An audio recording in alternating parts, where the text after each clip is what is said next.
नमस्कार, मैं मनोज भट्ट। आप देख रहे हैं इंडिया टुडे ग्रुप का फार्मर डिजिटल प्लेटफॉर्म किसान तक। आईसीआर की बीते दिनों एक हालिया रिपोर्ट आई है।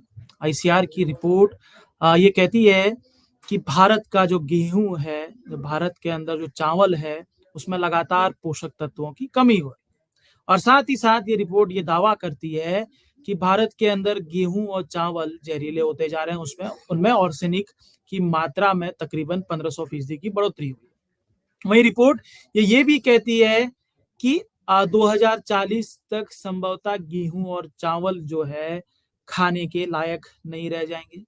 इस पर बीते दिनों हमने बात की थी और आज की बात इस विषय पर कि जब देश में लगातार गेहूं और जो चावल है, जो मुख्य भोजन का आधार है, जो मुख्य भोजन की वस्तुएं हैं, तो ऐसे में अब क्या होगा? क्या विकल्प हो सकते हैं जो एक भारतीय को स्वस्थ आहार उपलब्ध करवा सकते हैं? आपने ग्लोबल हंगर इंडेक्स की बात सुनी होगी।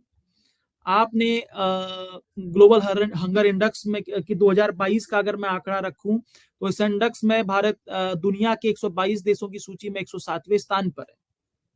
भारत की ये स्थिति अ, किस बात को लेकर, इस बात को समझना होगा। बेशक भारत दुनिया की आबादी में सबसे बड़ा देश है। भारत के पास दुनिया की सबसे अधिक 28% उपजाऊ भूमि है और खाद्यान्न के उत्पादन के मामले में भी भारत दुनिया की शीर्ष देशों की सूची में शामिल है। लेकिन उसके बावजूद भी भारत में बढ़ती कुपोषण की जो समस्याएं हैं, वो अंतर्राष्ट्रीय स्तर पर ग्लोबल हंगर इंडेक्स में भारत को एक कुपोषित देश के तौर पर देखती है। इस बीच जब आईसीआर की ये रिपोर्ट आती है, आईसीआर की रिपोर्ट में जब ये कह दिया जाता है कि जो भारत के मुख्य भोजन है, यानी कि भारत के प्रत्येक नागरिक की थाली में परोसे जाने वाले जो ये अनाज हैं, उनमें किस तरीके से पोषक तत्वों की कमी हो रही है, कैसे जहरीले तत्व बन रहे हैं, तो समझा जा सकता है कि हंगर इंडेक्स में भारत की कुपोषण की कहानी को। अब बात आती है कि कैसे भारत जो है अपने अनाज को पोषित कर सकता है, भारत कैसे अपने अनाजों में एक पोषण की शुरुआत कर सकता है, कैसे भारत जो गेहूं और चावल जो है, जिसमें से कहा जा रहा है कि अगर यही हाल रहा तो 2040 तक खाने के लायक नहीं रहेंगे, तो कैसे भारत ये सब कुछ कर सकता है। तो ऐसे में फोर्टिफाइड फोर्टिफाइड अनाज यानी कि फोर्टिफाइड किस्में एक अंधेरे में एक चिराग की तरह दिखाई देती है। सबसे पहले हम समझते हैं कि आखिरकार ये फोर्टिफाइड किस्में क्या होती हैं, क्या है ये फोर्टिफाइड जो हथियार बन सकता है और कैसे ये कुपोषण के खिलाफ लड़ाई में महत्वपूर्ण भूमिका निभा सकता है। सबसे पहले समझेंगे कि कुपोषण की जंग में बायो फोर्टिफाइड फसलें क्यों। असल में किसी भी व्यक्ति के लिए भोजन दो मायनों में विशेष होता है। एक तरफ भोजन से पेट भरता है तो शरीर को ऊर्जा मिलती है, तो वहीं दूसरी तरफ भोजन शरीर को जरूरी पोषक युक्त खुराक भी उपलब्ध कराता है। लेकिन देश में हरित क्रांति के बाद खाद्यान्न उत्पादन के नए रिकॉर्ड तो स्थापित हुए, उससे भूख मिटाने के लिए पर्याप्त अनाज की उपलब्धता भी सुनिश्चित हो सकी।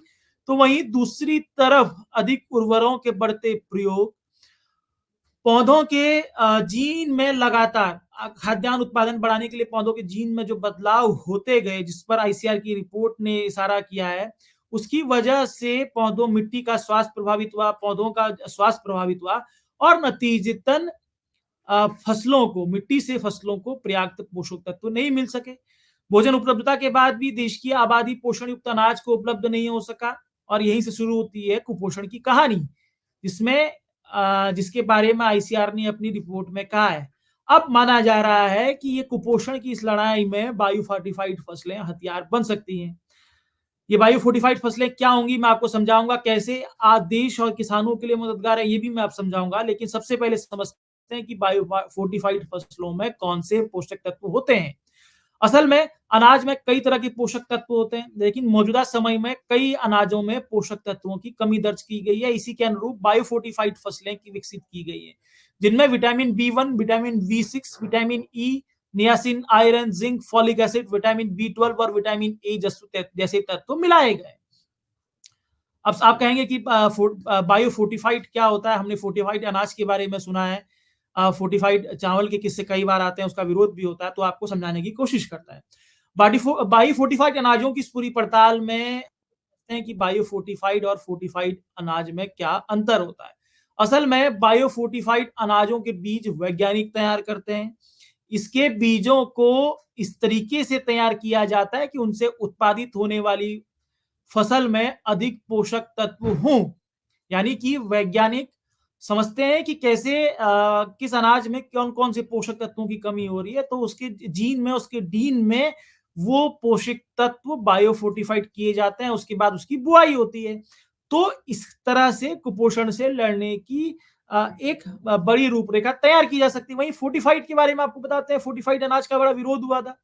फोर्टिफाइड अनाज का मतलब अनाज में बाहर से पोषक तत्वों को मिलाने की प्रक्रिया से है। असल में मौजूदा समय में फोर्टिफाइड चावल पीडीएस में बँटवाया जा रहा है।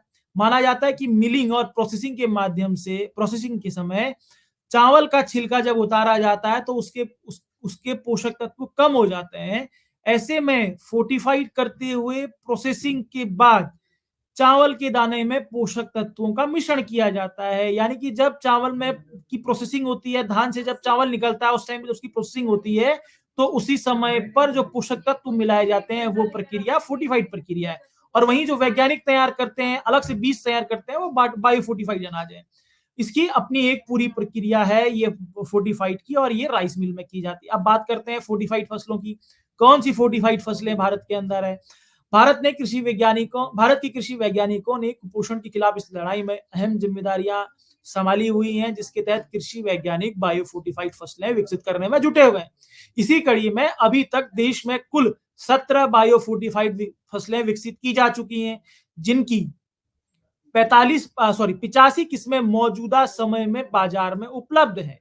17 बायो फोर्टिफाइड फसलों की बात की जाए तो उसमें शकरकंद, अलसी, गाजर, गेहूं, मक्का प्रमुख है। अब एक्सपर्ट क्या कहते हैं, बायो फोर्टिफाइड अनाज क्यों जरूरी है? बायो फोर्टिफाइड अनाज की जरूरतों को लेकर आईसीएआर हैदराबाद की वरिष्ठ वैज्ञानिक और बायो फोर्टिफाइड अनाज की national coordinator doctor CN Neerja कहती हैं कि बायो फोर्टिफाइड अनाज के बीज तैयार करने में किसी भी तरह की इंजीनियरिंग नहीं की जाती। सबसे महत्वपूर्ण बात है जिसको लेकर लगातार चिंताएं जता रही थी कि कैसे संकर बीज, हाइब्रिड बीज चुनाव नुकसान करते हैं, लेकिन हम लोग जीएम सीड्स का भी विरोध देख रहे हैं। लेकिन यहाँ पर पे सीएम नीरजा कहती हैं कि बायो फोर्टिफाइड अनाज के बीज तैयार करने के लिए उनके बीजों के साथ किसी भी तरह की इंजीनियरिंग नहीं की जाती, यानी कि जीन में कोई भी बदलाव नहीं किया जाता। इन बीजों को, उनका कहना है कि इन बीजों को सामान्य ब्रीडिंग तकनीक से विकसित किया जाता है, और इनमें से कुछ बीज हाइब्रिड तो कुछ सामान्य देसी बीज बनते हैं। यानी कि बायो फोर्टिफाइड के देसी बीज भी हो सकते हैं। अब मोटे अनाजों को लेकर समझा जा रहा है कि कैसे मोटे अनाजों के भी बायो फोर्टिफाइड बीज विकसित किए जाएं। हमने देखा कि 2023 इंटरनेशनल ईयर ऑफ मिलेट था, तो मोटे अनाजों को सूखे का सामना करने वाली फसल के तौर पर भी माना जाता है, और मोटे अनाजों में कई पोषणों की खान भी होती है। कुपोषण के खिलाफ जंग में मोटे अनाजों की मौजूदगी के बीच बायो फोर्टिफाइड अनाजों की जरूरतों को लेकर आईसीआर के वरिष्ठ वैज्ञानिक एसपी सिंह कहते हैं कि बाजरा, ज्वार, रागी के भी बायो फोर्टिफाइड किस्में विकसित की गई हैं, जिसमें आयरन और जिंक की मात्रा बढ़ाई गई है। सिंह कहते हैं कि सामान्य बाजरे में 50 से 60 पीपीएम तक आयरन की मात्रा होती है, जबकि बाजरे की फोर्टिफाइड किस्म में 80 पीपीएम तक आयरन है। इस तरह बाजरे की फोर्टिफाइड किस्म में 20% आयरन की मात्रा बढ़ाई गई है। उनका उदाहरण देकर कहते हैं कि अगर कोई व्यक्ति बेहतर पोषक तत्व वाली बायो फोर्टिफाइड अनाज का आहार लेते हैं तो उन्हें जिंक, आयरन और कैल्शियम की मात्रा बढ़ाने के लिए दवाओं की आवश्यकता नहीं पड़ेगी। अब बात आता है कि देश की विविधता और एक तरह के बायो फोर्टिफाइड अनाज। हमने देखा कि देश के अंदर 30 के आसपास एग्री क्लाइमेटिक जोन है, तो ऐसे में एक तरह के बायो फोर्टिफाइड अनाज कैसे बेहतर हो सकते हैं, क्योंकि सभी राज्यों की नागरिकों के शरीर के गुण अलग हैं, एग्री क्लाइमेटिक जोन अलग है, तो ऐसे में कितने जरूरी हैं। इसका सवाल का जवाब देते हुए आईसीएआर हैदराबाद की वरिष्ठ वैज्ञानिक व बायो फोर्टिफाइड अनाजों की national coordinator doctor CN Neerja कहती हैं कि बायो फोर्टिफाइड अनाज प्राकृतिक अनाज है, इसमें टॉक्सिस नहीं बनता है। ऐसे में बायो फोर्टिफाइड अनाज से किसी भी तरह का नुकसान नहीं है। वहीं डॉक्टर नीरजा कहती है कि फोर्टिफाइड अनाज को क्षेत्र विशेष के हिसाब से तैयार करवाया जा सकता है। अब बात आती है कि कितने नेचुरल हैं, इसको लेकर भी डॉक्टर सीएन नीरजा कहती हैं कि बायो फोर्टिफाइड फसलें पूरी तरह प्राकृतिक हैं। उन्होंने कहा कि बायो फोर्टिफाइड फसलों को जब तैयार किया जाता है उसी तरह उनकी उपज की गुणवत्ता का पूरा ध्यान दिया जाता है। वहीं उनकी कीमतें भी सामान्य बीजों की तरह ही होती है, जबकि उनकी प्रगति भी सामान्य बीजों की तरह होती है। उन्होंने कहा कि बायोफोर्टिफाइड किस्मों की बीजों की विशेषताएं ये होती हैं कि वो मिट्टी से पोषक तत्वों को ग्रहण कर अनाज के दानों में उन्हें भेजने में सक्षम होते हैं, जबकि सामान्य बीज पोषक तत्व मिट्टी से ग्रहण कर अनाज के दानों में नहीं भेज सकते। बायोफोर्टिफाइड अनाजें जो है वो पूरी तरह से प्राकृतिक है। अब ये किसान और देश के लिए क्यों जरूरी है?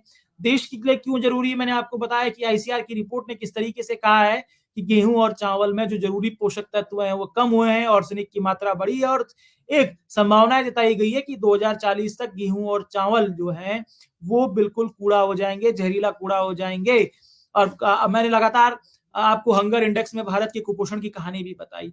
ऐसे में बायोफोर्टिफाइड किस्में जो हैं वो किस तरीके से देश के लिए या देश की बड़ी आबादी के लिए जरूरी है, इसको समझना होगा। अब बात आती है कि किसानों के लिए क्यों जरूरी है। किसानों के लिए इसलिए जरूरी है कि जब देश में लगातार गेहूं और अनाज खुद कुपोषित हो गए हैं, तो ऐसे में अगर किसान बायोफोर्टिफाइड किस्मों का चयन करते हुए फसल बोएंगे तो संभवतः बाजार में उनको बेहतर दाम मिलेगा। तो वहीं सबसे महत्वपूर्ण यह है कि किसान जब बायोफोर्टिफाइड किस्मों की खेती करेंगे तो इससे उनकी जो मिट्टी है, मिट्टी का स्वास्थ्य भी बेहतर रहेगा, और दाम और मिट्टी का स्वास्थ्य दोनों ही जब बेहतर रहेंगे तो संभवतः किसान की आय आमदनी अपने आप बढ़ेगी। तो समझा जा सकता है कि बायोफोर्टिफाइड किस्में या बायोफोर्टिफाइड अनाज क्यों वक्त की जरूरत बनने जा रहे हैं, क्यों वक्त से पहले या वक्त रहते किसानों को समझना होगा कि बायोफोर्टिफाइड किस्मों का चयन कर वो बेहतर लाभ कमा सकते हैं। ये हमारी कोशिश थी। आपको ये हमारी कोशिश कैसी लगी जरूर बताइएगा। अगर आपको हमारी कोशिश अच्छी लगती है तो मैं शेयर, सब्सक्राइब, लाइक जरूर कीजिएगा। इसी के साथ ही इजाजत दीजिए, आप सबसे फिर मुलाकात होगी। अगर ये वीडियो आपको पसंद आया है तो इसे लाइक जरूर करें। अगर चैनल अभी तक सब्सक्राइब नहीं किया है तो कर लें और नोटिफिकेशन पाने के लिए बेल आइकन भी दबा दें।